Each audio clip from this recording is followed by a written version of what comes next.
In a nondescript hovel somewhere in Gaza, masked men mix a witch's brew of chemicals. This is a rocket workshop where members of the Aqsa Martyrs Brigade, under strict secrecy, go about their deadly business. To get to the workshop, we changed cars 3 times, riding in one with the group's gunmen. We were blindfolded in the last one. The chief engineer, masked to protect his identity, goes by the name Abu Ahmed.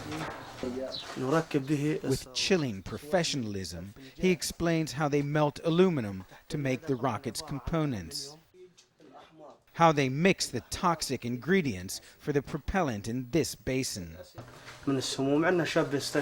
One of our guys was killed by these chemicals, he says. The mixture is then put in plastic tubs to dry in the sun.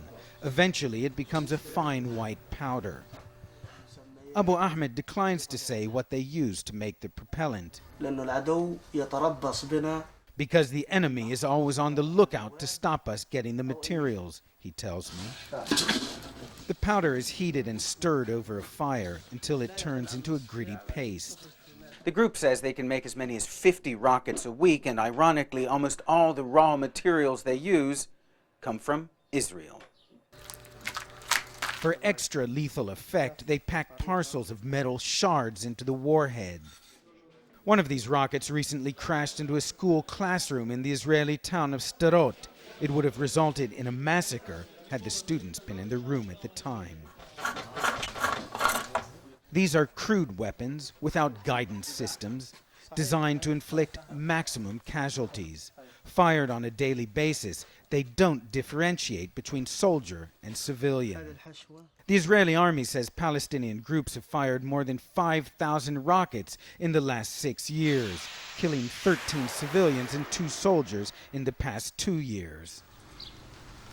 In a nearby grove, the rocket unit's leader, Khalid Jabri, brushed off the savagery of targeting innocent civilians. We'll rain down more rockets on the Israelis, he vows, until they pressure their government to leave our land.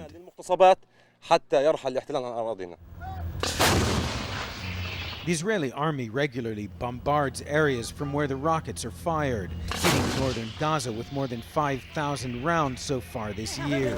At least 6 Palestinians have been killed by the shelling, according to Palestinian medical sources. Both sides are paying a high price for this rain of rockets.